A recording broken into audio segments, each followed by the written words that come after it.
Okay, we're back. Part 3 of marketing your podcast amongst millions of other podcasts out on the web, now over 2 million podcasts. If you haven't seen part 1, go back and watch that. If you haven't seen part 2, go back and watch that. If you haven't listened to the original audio version, which is a unique piece of content to itself, it's the cornerstone to this discussion today. I'll have all of that stuff linked below. I set this up in chapters. This is chapter 6 and 7. This should be the shortest of all the series right now. So, chapter 6, back of the house optimization. You've been podcasting now for a while. Even if you haven't, maybe you're only on your 6th episode, your 12th episode, or something like that. You might have started to realize that, boy, there's a lot of work here, a lot of work on the back end. When you start to do all of the things to make all of this stuff happen, there's processes in place, or processes that you need to put in place, and you start to evaluate that. How do I optimize this? How do I save time? How do I maximize the opportunity for the podcast? Because largely that's what we're doing in this whole series. You might have heard me say this already on the other videos. What I'm trying to provide here for you is what I feel is like the most basic foundation to a successful podcast. It's not everything. It's not every tactic and trick. But what I think is like just the things that you should be doing at the minimum in order to sustain your podcast, okay? We don't want to burn out. We don't want to have to take on too much. We don't want to be overwhelmed. So, chapter 6, back of the house optimization. Number 1, software that automates and saves you time. Finding those elements of your business, not only just your podcast, but your business in general, right? Things that you can automate to save you time. I use something called SavvyCal, SavvyCal, which I've done a video on this channel before, to book guests. And it doesn't stop there. With SavvyCal, you can set up some other things, like you can intake questions as well. So here's an example. Let's say you get into podcasting, and you do your first 20 shows, and maybe you only know 20 people who want to be on a podcast. You then find yourself getting people knocking on your door saying, hey, I love your podcast. Can I be a guest too? Or maybe you start doing some cold outreach to folks that you think, would be a great guest for your show. So you knock on their door. Hey, I do this podcast. I'd love to have you on it. Can we set up a time? Well, instead of all of this sort of back and forth jousting match with email, you can send somebody a link to your SavvyCal so that they can book a time that works for you. So as a podcaster, and maybe you're running a business or a brand at the same time, well, maybe you're busy like the rest of us. So you set up certain guardrails on your calendar to say, I only do podcasts at these times. So when they go to book a time, they only see those moments in time, right? So there's no way that you're going to have a conflicting calendar event happen. So that's like the cool part of it. That's like the most obvious use case. But with SavvyCal, you can also connect up to questions and answers that you want people to intake. So that's what I was getting at. You start meeting people that, you don't really have a rapport with, or maybe they knock on your door and they say, hey, I want to be a guest. You could just say, yeah, sure, book a time. I'll take anyone, just book a time. And with SavvyCal, you can set up these questions to be answered when they book so that you at least have something to start with before you get on that call. And I'm pretty big on doing like a pre-interview, setting aside like 10, 15 minutes to build that rapport with people I don't know before we go into like an hour-long recording, because I want to build up rapport. I want to know who they are. I want to get the good details so that the first 15, 20 minutes of the podcast is not me exploring things that I should already know. So SavvyCal allows you to set up that little kind of, I don't want to say survey, but it allows you to set up these questions.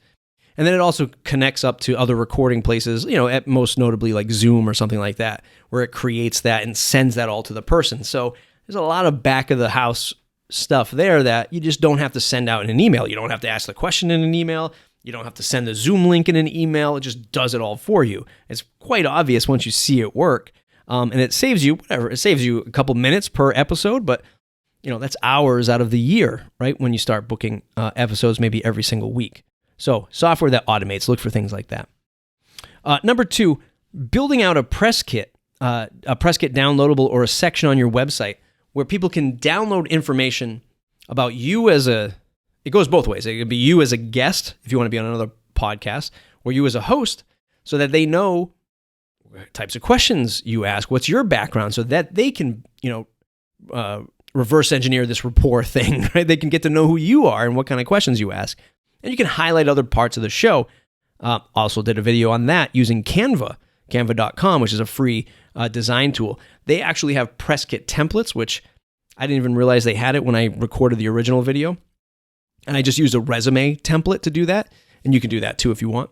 But having something there or something on your website you can point people to say, hey, if you're going to be a guest on my show, awesome. By the way, here's the press kit. Here's what the show is all about.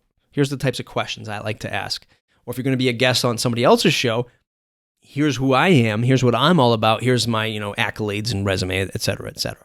So that'll save you a bunch of time, again, in that rapport building process and that back and forth. So I would definitely invest in that. Number 3, make sure your guests share and keep your old content fresh. So this is huge. It's severely underrated, in my opinion. You spend an hour recording with somebody. As a creator, you're spending hours editing the show, recording the show, researching the show, the single individual episode you might be doing with somebody. And then you're doing all the promotional stuff, right? So if you, in chapter 5 in highlighting, creating audiograms and things like that, we chatted about, you're doing all this promotional work. You're putting hours into a podcast episode. For me, I want to make sure the guest shares it. And you want to ensure that too. Send them a follow-up email. Send them the press kit. Send them the nice featured image that you created for their podcast episode. If you created an audiogram for it, link that to them too. When somebody gets it in a nice packaged way, that will encourage them to share it. And I know it's tough because a lot of this is work and it's another thing to do, but it also will pay off. It's a domino effect. Over time, it's going to pay off greatly. And then repurposing it, this is kind of going back to creating, in chapter 5, creating promotional pieces, or even chapter 4, creating additional content. You have this back catalog of interviews. I mean, you could go back however long you've been podcasting, I don't know, 3, 5, 8 years ago, and pull out content from that, tweet it out, tag the person that you originally interviewed and say, look where you've come in 3, 5, 10 years, right? Making sure that you're getting your guest engaged so that they can retweet, like, comment, share, whatever it is. But that is going to be the fuel to a lot of your podcast growth, right? Just like in, again, chapter 5, guest appearing on other shows, reciprocating that by sharing their shows, they're sharing your shows, lots of stuff, lots of opportunity in that engagement there. Okay, so that's chapter 6. Back of the house optimization at the bare minimum is what I would be looking at. Automating as much as you can around the production of your show. Building out a press kit helps with that informative going back and forth with other podcasters, getting yourself onto a show, keeping that fresh, keeping that updated, headshots, logos, that kind of thing.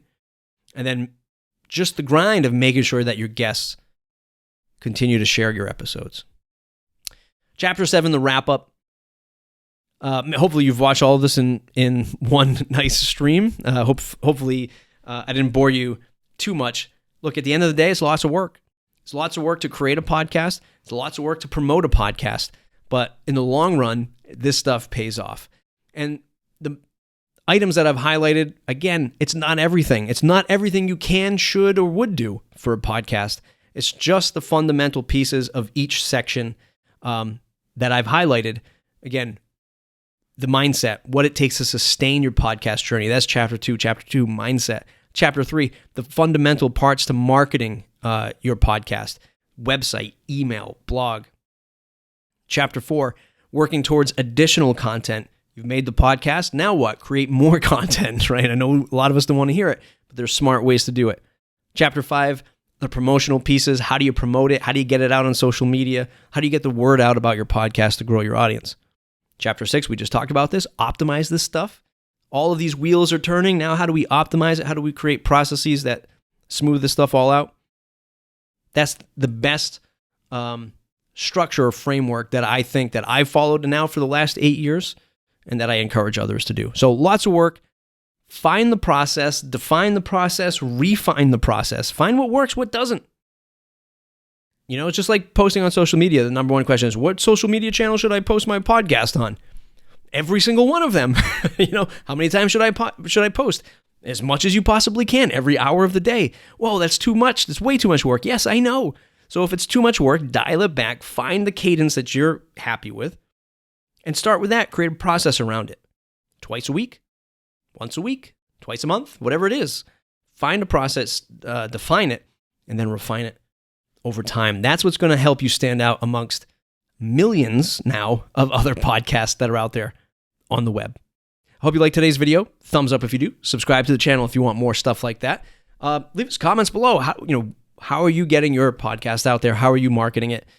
Let me know your thoughts. Again, this is a new setting, working on a new YouTube stage set. That's the word I was looking for, set, for these channels, or for these videos on this channel. You'll start to see it change over time. Okay, we'll see you in the next video.